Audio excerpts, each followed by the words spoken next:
Hello, ഇന്ന് നമുക്ക് ഈ ഒരു ഡിസൈൻ എങ്ങനെയാണ് ചെയ്യുന്നതെന്ന് നോക്കിയാലോ. വളരെ സിമ്പിളാണ് ചെയ്തെടുക്കാൻ, എന്നാൽ ചെയ്ത് വന്നാൽ നല്ല ഭംഗിയാണ് കാണാൻ വേണ്ടിയിട്ട്. സീക്വൻസ് മാത്രം ഉപയോഗിച്ചുകൊണ്ടാണ് ഈ ഒരു ഡിസൈൻ ചെയ്തെടുക്കുന്നത്. സൽവാർസിലും സാരിയിലും ഏതൊരു ഔട്ട്ഫിറ്റിലായാലും ഒരുപോലെ ചെയ്തെടുക്കാൻ പറ്റുന്ന നല്ല സിമ്പിളായിട്ടുള്ളൊരു പാറ്റേൺ ആണ്. ബിഗിനേഴ്സിനും എളുപ്പം ചെയ്തെടുക്കാൻ പറ്റുന്നത് തന്നെയാണ്.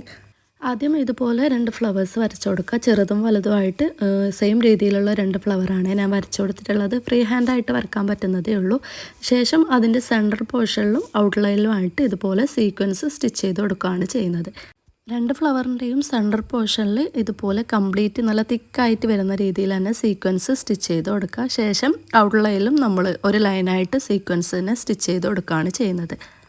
ഞാനിപ്പം ആരി നീഡിൽ വെച്ചിട്ടാണ് സ്റ്റിച്ച് ചെയ്ത് കൊടുക്കുന്നത്. അതാവുമ്പോൾ നമുക്ക് എളുപ്പത്തിൽ ചെയ്തെടുക്കാൻ വേണ്ടിയിട്ട് പറ്റും. ഇനി ആരി നീഡിൽ യൂസ് ചെയ്യാൻ അറിയാത്തവരാണെങ്കിൽ നോർമൽ നീഡിൽ വെച്ചിട്ടും ചെയ്തെടുത്താൽ മതി. ആരി നീഡിൽ വെച്ച് ചെയ്യുവാണെങ്കിൽ നമുക്ക് എളുപ്പത്തിൽ വർക്കൊക്കെ കംപ്ലീറ്റ് ചെയ്തെടുക്കാൻ വേണ്ടിയിട്ട് പറ്റും കേട്ടോ. നോർമൽ നീഡിൽ വെച്ചിട്ട് ചെയ്യുന്ന അത്രയും ടൈം ആരി നീഡിൽ കൊണ്ട് ചെയ്യാൻ വേണ്ടിയിട്ട് വേണ്ടി വരില്ല. അപ്പം ആരി നീഡിൽ യൂസ് ചെയ്യാൻ അറിയുന്നവർ അത് വെച്ചിട്ട് ചെയ്യാം കേട്ടോ. അപ്പം ഫ്ലവറിൻ്റെ ഔട്ട്ലൈൻ കംപ്ലീറ്റ് ആയിട്ട് നമ്മൾ ഇതുപോലെ സീക്വൻസ് സ്റ്റിച്ച് ചെയ്ത് കൊടുത്തിട്ടുണ്ട്. അതിനുശേഷം സെൻട്രൽ പോർഷനിലായിട്ട് ഇതുപോലെ കുറച്ച് ലൈൻസും കൂടെ വരച്ച് കൊടുത്തിട്ടുണ്ട്. ആ ലൈൻസ് കംപ്ലീറ്റ് ചെയ്യാനായിട്ട് ഞാനിവിടെ സെറി ത്രെഡാണ് യൂസ് ചെയ്തിട്ടുള്ളത്. സെറി ത്രെഡ് വെച്ചിട്ട് ചെയിൻ സ്റ്റിച്ചാണ് ചെയ്ത് കൊടുക്കുന്നത്. ഇനി ചെയിൻ സ്റ്റിച്ചിന് പകരം നമുക്കവിടെ ബീഡ്സ് വെച്ചിട്ടും ആ ഒരു പോർഷൻ ഫില്ല് ചെയ്ത് കൊടുക്കാം. റൗണ്ട് ബീഡ്സോ അല്ലെങ്കിൽ കട്ട് ബീഡ്സോ വെച്ചിട്ട് ആ ഒരു ലൈൻസിന് മുകളിൽ കറക്റ്റായിട്ട് ഒന്ന് സ്റ്റിച്ച് ചെയ്ത് കൊടുത്താൽ മതി.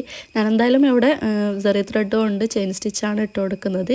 അതൊന്നുകൂടെ സിമ്പിളായിട്ട് നമുക്ക് ചെയ്തെടുക്കാൻ വേണ്ടിയിട്ട് പറ്റും. അപ്പോൾ എല്ലാവരും ട്രൈ ചെയ്ത് നോക്കുക. ഇഷ്ടമാവുകയാണെങ്കിൽ ലൈക്ക് ചെയ്യാനും സപ്പോർട്ട് ചെയ്യാനും മറക്കണ്ട. ബൈ.